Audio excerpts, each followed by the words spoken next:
I decided to give myself the Bad Amp Good Tone Challenge. That's where I take a really crappy amplifier in the context of a studio and a mix and to see if I can craft a really good tone from a really horrible sounding amplifier.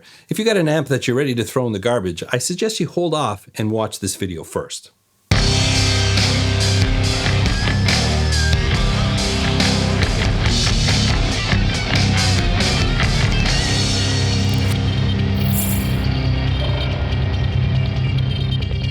Hey there, I'm Dan, the self-proclaimed lonely rocker, and welcome to this episode of I Don't Have a Band. So, as the story goes, I've got this old amplifier. It's a Yamaha JX20. I've had it since high school. I just hang on to it for sentimental reasons, but I wanted to see if I could craft a good tone from this amp, which sounds pretty bad. Whoa, that thing sounds terrible. But you know what? That's the challenge. If you're like me and the journey is just as important as the destination, well, this is a fun experiment to try, especially if you're at home recording guitars and you just got some old amplifier and you don't like the way it sounds. Well, you know what? You can test your mixing skills to see if you can pull some good tone out of that amp. And that's the challenge. You know what? There's a lot of easy ways to get tone these days. We've got plugins, we've got modelers, but you know what? I think it's up to testing our skills and making ourselves better, and that's what this is all about. So this video is about my journey. I'm not gonna go too deep into some of the concepts, though I have already. If you wanna check the description, I've got some EQ tips and different guitar recording tips. That's down in the description. If there's something I haven't covered that I do touch on in this video and you'd like me to elaborate further, well, just let me know in the comments. And while you're down there, perhaps you can hit that subscribe button. Appreciate that. All right, let's get into this. The first thing was to record this amp, and I went very basic. SM57, standard issue for a guitar amp, and I went straight into the audio interface with nothing in between. The idea here is I wanted to explore this amp like I've never explored it before. Now the first thing is I need to shape it a little bit, turned off the reverb, we don't want any effects, tweaked the treble and the bass. It was a little rumbly and a little harsh on the top end, so I cleaned that up a little bit. And then I explored the amp with the microphone, trying different positions, more in the center for brighter tones, more to the edge for maybe warmer tones. I angled the microphone. I even stuck it around back because it is an open back amplifier. The trick here is I wanted to record as many takes as possible just to hear the amp from different angles. I also recorded at different gain levels. I recorded with different guitars, different pickups, and I even recorded some clean takes. The trick here is that we're gonna blend them all together, but we wanna really get to know the amplifier. So if you haven't done that with your amp, be interesting to see what you would discover in trying something similar.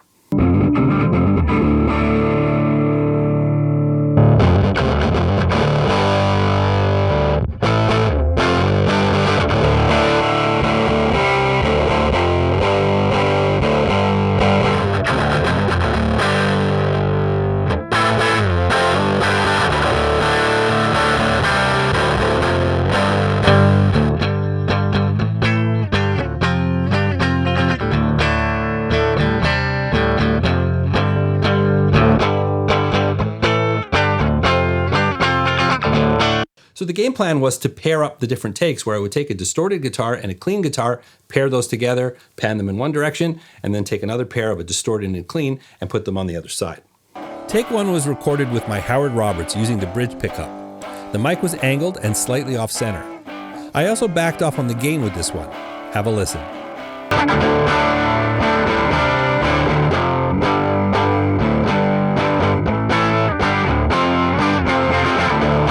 Take two was recorded with my Sir with the pickup selector in the middle position. This was a clean take with the mic placed dead center.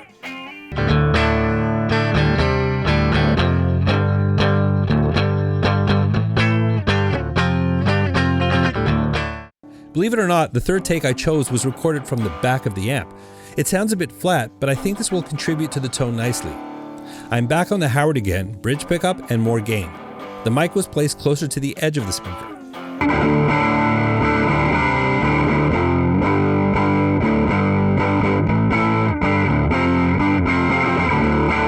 And take four is another clean pass on the Sir using the bridge pickup this time. The mic was dead center again.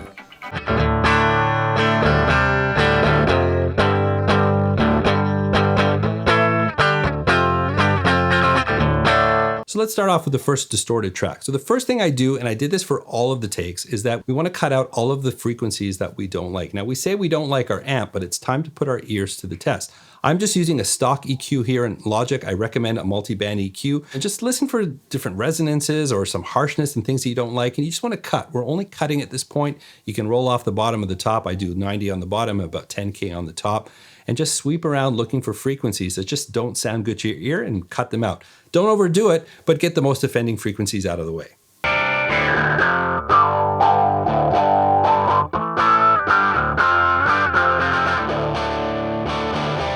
Now in the case of this particular take, it was a distorted guitar, but I had backed off on the gain a little bit. So I'm actually using a bit crusher plugin. It's not even an official distortion plugin for guitar, just to bring back a little bit of grit back into the tone, just to show that we don't need anything expensive or fancy. I'm not cheating with an amp plugin or anything like that. I just wanted to give it a little bit more grit. If you don't need it, don't use it, because the key through all of this is don't overdo it, and keeping in mind at all stages that we're gonna blend those tones together.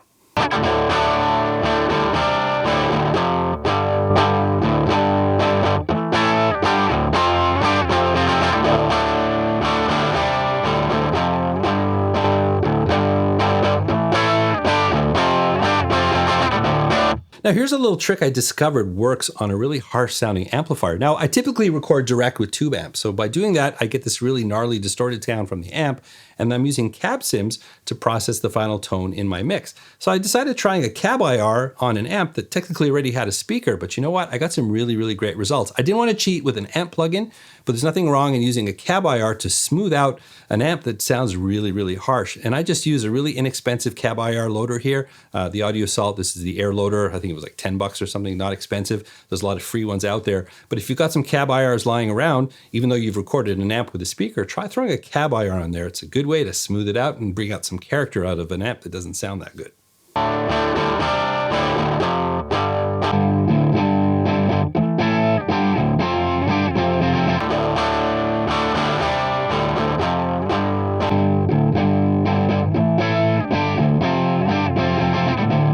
So the last stage for this particular track was an EQ, and this is more creative EQing. I've already addressed what I didn't like, and now I want to bring the best out of this take, keeping in mind it's going to be paired with another take, so I don't need to achieve the best tone or a finished tone. But in this case, I was thinking meat and potatoes, knowing that the clean track that I'm going to pair with this one would probably deal with the top end and more articulation. So I fiddled around with it until I got something that sounded reasonably good, and I felt confident that would work well with the other take that I was going to blend with it.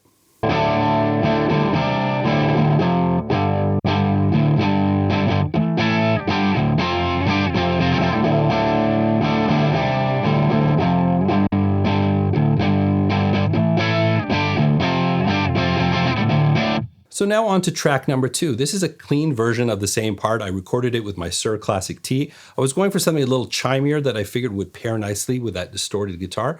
Same process, started with the channel EQ, stock EQ, whatever you've got, you can do the same thing, and filtered out all of those frequencies, the worst of the worst, right?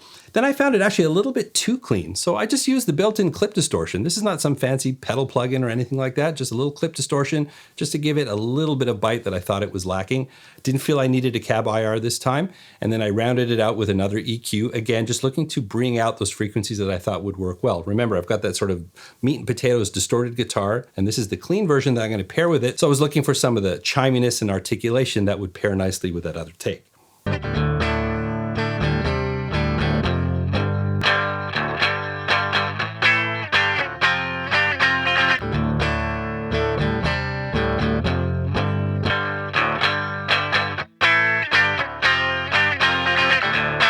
So once those two were done, I now moved on to the other two. It was the exact same process. I started with the distorted guitar and I went through it, listening for what it needed. Cut out those frequencies that just didn't sound good.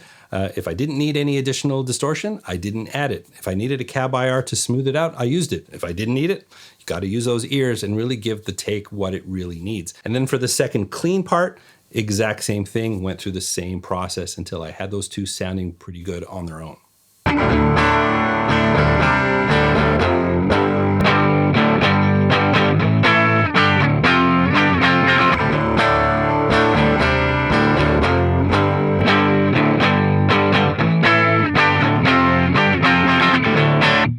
So once I was happy with all 4 takes, now it was time to gang them all together. Now the first pair, those are panned hard left. The second pair, those are panned hard right. And then I bus them all to one bus. So now they become one big guitar part. Here's how it sounds so far.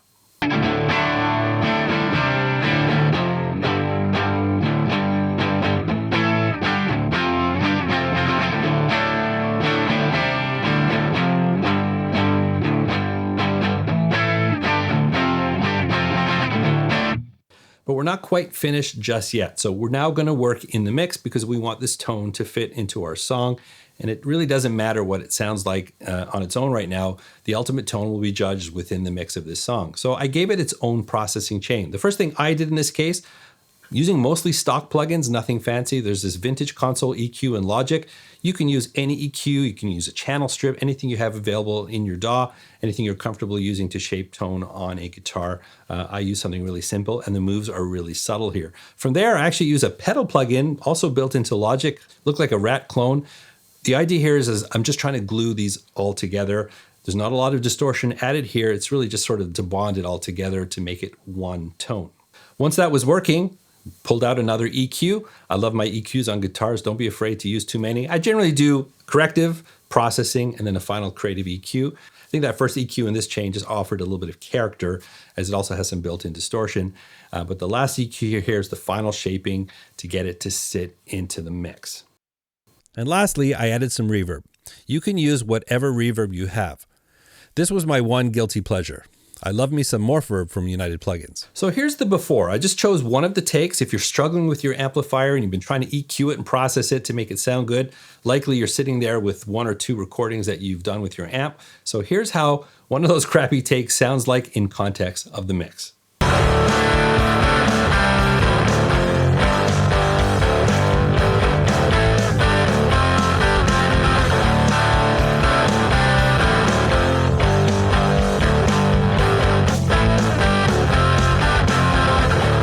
And here is the finished tone.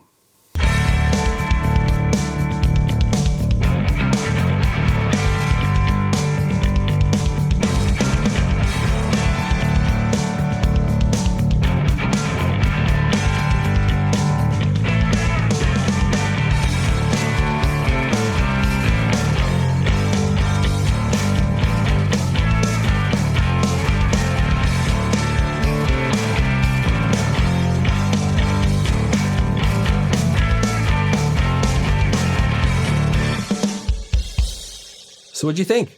I have to say, I'm really pleased with that. I think this was the ultimate challenge. I mean, it's so easy to give up on a piece of equipment that we think is just not working properly. But you know what?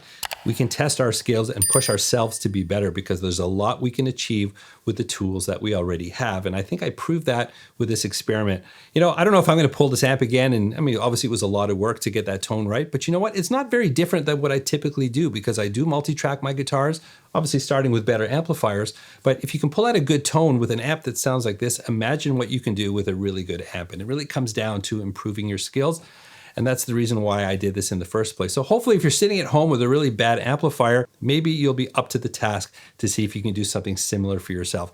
Get to know your amplifier, look at it as the sum of its parts, give every part its due, bring them all together and shape a really killer guitar tone. And hopefully you learn something about yourself and that crappy old amplifier. Well, there you have the Bad Amp Good Tone Challenge. I certainly hope you've enjoyed that. Definitely let me know in the comments. If you did like the video, like, subscribe, ring the bell. I've got a lot of information in the description. I've got other videos to help you in your guitar recording and mixing journey and other things in your home studio, all kinds of stuff down there. If you want to support this channel, I've got affiliate links. I am on Patreon. All the links are down there. But the most important thing is to watch another video. I've got one waiting for you right here. And remember, you don't need a band to rock and roll. And I look forward to seeing you again in another video.